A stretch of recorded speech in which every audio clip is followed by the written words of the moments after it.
Okay, so today we are sublimating on keychain blanks. And as you can see, I have already printed out the customer's decal. And I am, of course, flipping it over, putting it on. And these are double-sided. They do have some that are not double-sided. Oh yeah, and they are wooden. But these right here are double-sided. And right now I'm fast forwarding. So go ahead and watch this and I will be right back. Okay, so right here, they're in the oven.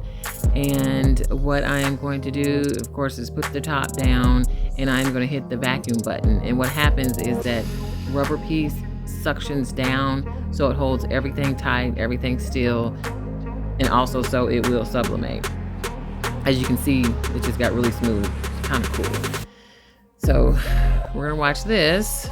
And and also it is set to 200 Celsius for 5 minutes.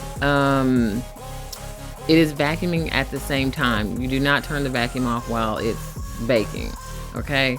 So now I'm opening it up, and since it is two-sided, I have to flip them over.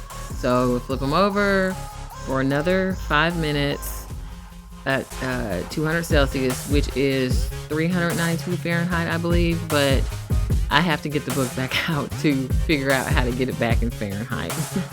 So, but it is okay. It's the same temperature. Okay, so right now it's suctioning.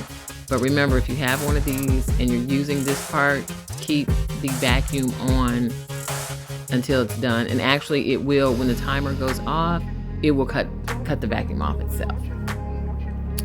Okay, so now I am about to pull them out because they are done. And yes, you always wear your glove because it's hot. You don't want to accidentally touch. Not that the wooden deals are really hot because they cool off really fast, but you don't want to accidentally touch the inside of the oven part. Okay, so right here we are going to take the paper off and you can watch and see what they look like.